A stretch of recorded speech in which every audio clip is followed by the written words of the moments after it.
Have you ever stopped to calculate the literal price of your pride? We live in a world where we are constantly conditioned to buy things we don't need, with money we don't have, just to impress people we don't even like. Today, we're putting a stop to it. For the next 24 hours, we are running a social experiment to see exactly how much money stays in your pocket when you strip away the ego.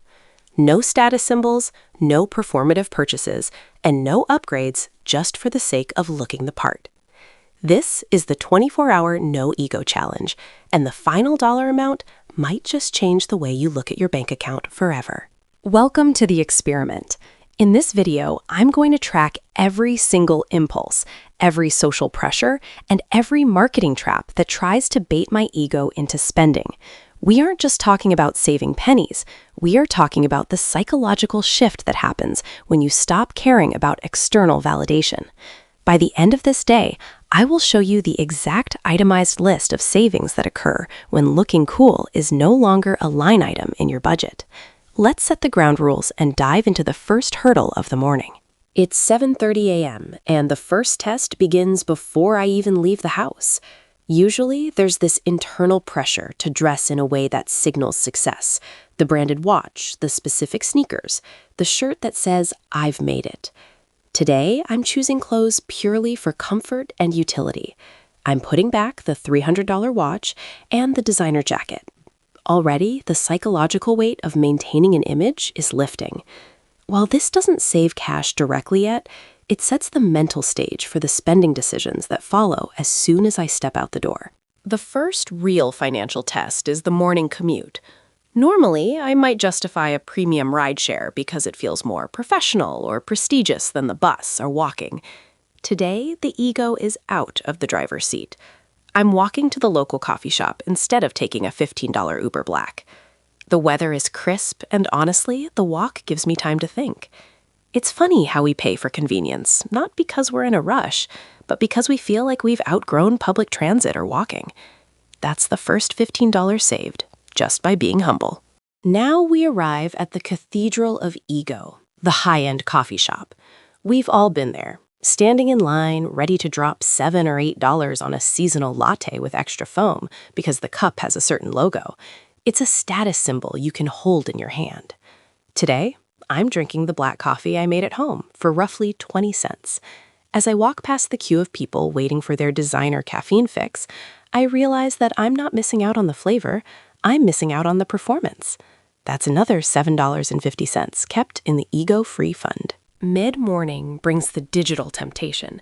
I'm at my desk, and a targeted ad pops up for a new tech gadget, a tablet that's slightly thinner than the one I already own. My ego says, "You're a professional. You should have the latest gear." It's that subtle nudge that says your current tools aren't good enough because they aren't the newest. I click close on the tab. I'm choosing to be content with what works. This single decision just saved me $600 on an upgrade that wouldn't have actually increased my productivity. The ego thrives on newness, but my bank account thrives on utility. Lunchtime is usually a social minefield. A colleague suggests the new organic bistro downtown, where a salad costs $22. It's the kind of place where people go to be seen. My ego wants to say, "Sure, let's go," because I don't want to seem like the person who can't afford it or who is being cheap. But the challenge is firm. I politely decline and eat the meal prep I brought from home, a simple chicken and rice bowl. Total cost? About $3. Total saved from the bistro trip? $19. It feels slightly awkward to say no, but that awkwardness is just the ego feeling bruised. The afternoon slump hits, and typically this is when the treat yourself mentality kicks in.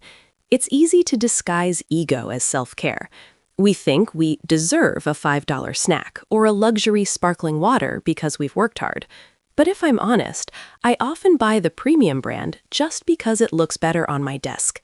Today, I'm sticking to tap water in my reusable bottle. It's hydrating, it's free, and it doesn't need a fancy glass bottle to do its job. It is smalling, but these small wins are starting to aggregate into a significant sum. I'm noticing a trend as the day progresses. The desire to spend is almost always linked to a feeling of inadequacy or a need for a quick hit of status dopamine. Every time I feel the urge to pull out my wallet, I ask, is this for me or is this for them? Most of the time, it's for them, this imaginary audience we think is watching our every move. By realizing no one is actually paying that much attention to my brand of socks or my lunch choice, the pressure to spend evaporates. It's incredibly liberating to be invisible in the eyes of consumerism. I had to run a quick errand at the mall for some basic household supplies. This is a danger zone. Malls are designed to trigger the ego. I pass by a clothing store with a 40% off sign on a designer polo. My brain says, it's a deal, you'll look successful in that. But I don't need it. I have plenty of shirts. I keep walking. This isn't about deprivation, it's about intentionality.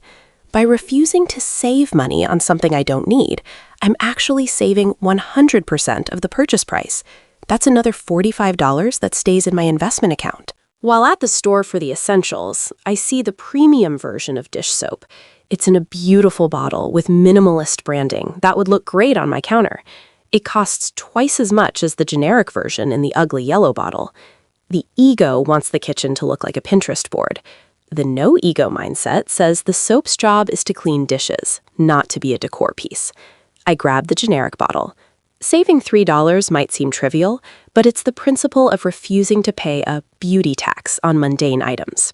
Heading home now, and the temptation to reward the day with a premium grocery haul is real.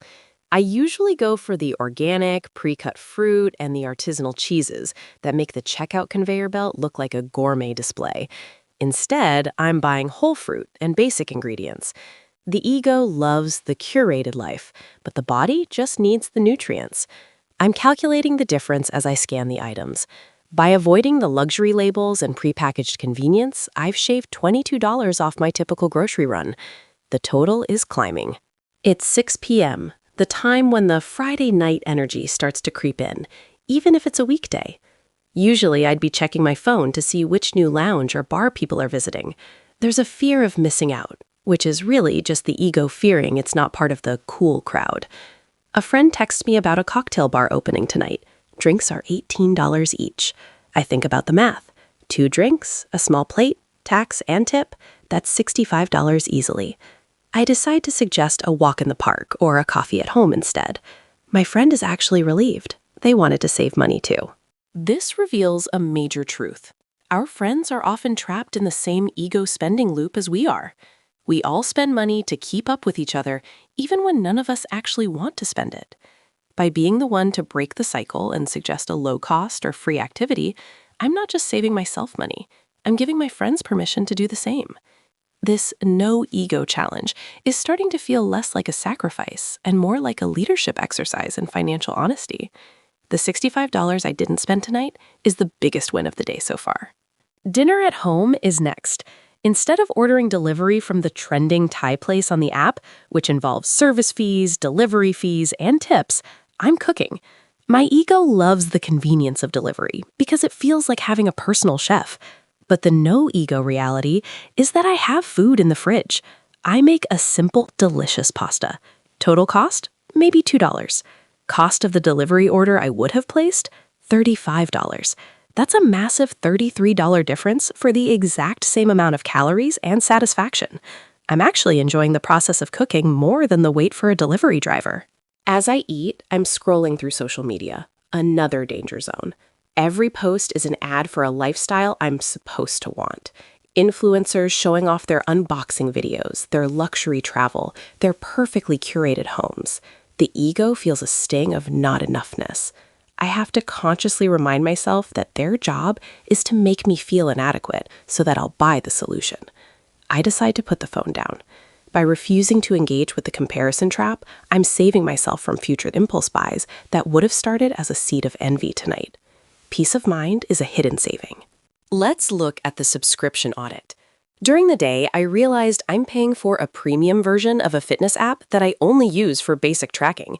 The premium features are mostly social, badges to show off to other users. Does my ego need those badges? No. I downgrade to the free version. That's $12 a month, or $144 a year. It's a recurring ego tax that I just abolished. These small digital leaks are where wealth goes to die. Stopping them is like plugging holes in a bucket. It's not about the $12. It's about the mindset of only paying for value. Evening entertainment time. My habit is to rent a new release movie for $19.99 because I want to be able to talk about it with people tomorrow. It's performative consumption. Instead, I'm watching a classic movie I already own, or that's on a service I already pay for. The entertainment value is identical, but the $20 stays in my pocket. I'm realizing that the need to be current is one of the most expensive parts of the modern ego.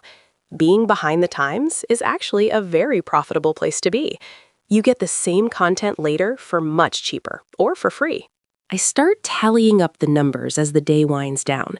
The coffee, the commute, the lunch, the tech upgrade I skipped, the social outing I modified, the groceries, and the meal delivery. The numbers are staggering when you see them all in one place. But it's not just about the money. I'm noticing how much less stressed I feel. When you aren't trying to maintain a facade, you have so much more mental energy. The ego is a high-maintenance guest that never pays its share. When you stop inviting it along, life becomes significantly cheaper and quieter. Think about the image you project. How much of your monthly income goes toward maintaining it? The car payment for a car that's nicer than you need. The rent for an apartment in a cool zip code. The clothes that sit in your closet because they were bought for a version of you that only exists in public. If we scaled this 24-hour experiment to a full year, we're talking about life-changing amounts of capital. This isn't about being a hermit, it's about being an owner of your life, rather than a slave to your reputation. What if you took this challenge? What would be your ego triggers? For some, it's the latest makeup or skincare that promises a certain look. For others, it's the need to buy the round of drinks for the table to feel like the big spender. Identifying these triggers is the first step toward financial freedom. My biggest trigger was the fear of being seen as unsuccessful for choosing the cheaper option. But I've realized today that true success is having a bank account that grows while your need for attention shrinks. That's a trade I'll make every single time. Let's talk about the status paradox. People who spend the most to look wealthy often have the lowest net worth because their money is tied up in depreciating assets meant for show. Meanwhile, the truly wealthy are often the most invisible. They wear the plain shirts, drive the reliable but boring cars, and don't care if you think they're average. Today, I've been practicing being average, and it's the most empowered I've felt in months. By refusing to play the game of status, I've already won. The money saved is just the scorecard. It's nearly the end of the 24 hours. I'm reflecting on the $600 tablet I didn't buy. If I invest that $600 into an index fund instead of a gadget that will be obsolete in 3 years, it could grow to thousands over time. My ego wanted a shiny toy. My future self wanted freedom. Most of our spending is a theft from our future selves to pay for a temporary boost in our current social standing. When you frame it that way, the no ego challenge isn't a challenge at all. It's a rescue mission for your financial future. I also noticed a change in my interactions today. Because I wasn't trying to impress anyone, I was more present. I listened better. I wasn't worried about how my clothes looked or if my phone was the latest model. I was just me. It turns out that ego spending actually creates a barrier between you and other people. It creates like costume that people have to talk to. Stripping that away makes for more genuine connections. So the experiment didn't just save me money, it improved my social health. Who would have thought that being cheap could make you a better friend? Let's do the final math. I've been keeping a tally on my phone all day. Uber upgrade, $15. Designer coffee, $7.50. High-end lunch, $19. Impulse tech upgrade, $600. Designer polo, $45. Premium soap, $3. Grocery luxury tax, $22. Night out, $65. Dinner delivery, $33. Digital subscription, $12. Movie rental, $20. The total for just 24 hours of refusing to feed my ego is $841.50. $841.50 in a single day. That is a mortgage payment for some people. That is a vacation. That is a massive investment. Imagine if you only did this once a week. You'd save over $40,000 a year. Even if you don't have a $600 tech impulse every day, the smaller items alone, the coffee, the lunch, the delivery, add up to over $100 a day. Over a year, that's $36,000. That is the price of ego. That is what we pay to look like we're doing better than we actually are. The No Ego Challenge isn't about being miserable. It's about realizing that the things that truly make us happy, connection, peace, health, don't actually cost that much. It's the stuff around it that drains us. As we wrap up this experiment, I want you to look at your own day. What was one thing you bought today just because of how it would look to others? Was it the brand of water? Was it the way you dressed for a casual meeting? Was it a comment you made to sound more important? Start small. Try the No Ego Challenge for just 4 hours, then 8, then a full day. You'll find that the world doesn't end when you stop trying to impress it. In fact, your world finally begins because you're finally the one in charge of your resources. The biggest takeaway for me wasn't the $841. It was the feeling of autonomy. Every time I said no to an ego purchase, I was saying yes to my own freedom. I was taking my power back from marketers, from social pressure, and from my own insecurities. Money is just a tool. And today, I learned how to stop using that tool to build a cage for myself. I hope this experiment inspires you to look at your bank statement, not as a list of things you have, but as a map of where your values truly lie. Is your money building your future or just your image? If you found value in this experiment, I encourage you to try it and share your results in the comments. How much did you save? What was the hardest thing to give up? Let's start a conversation about the real cost of the lives we portray versus the lives we actually live. Financial mindset is 10% math and 90% psychology. Once you master the ego, the money takes care of itself. I'm going to take this $841 and put it straight into my brokerage account. That's the best treat yourself moment I've had all day. Thank you for joining me on this 24-hour journey. It's been an eye-opening day, and I'm definitely going to carry some of these no ego habits forward. If you want to see more challenges like this, where we break down the psychology of money and lifestyle, make sure to hit that notification bell. We have a lot more experiments coming your way. Don't forget to like and subscribe for more updates. Every sub helps us grow this community of intentional living. Until next time, keep your ego small and your bank account large. See you in the next video.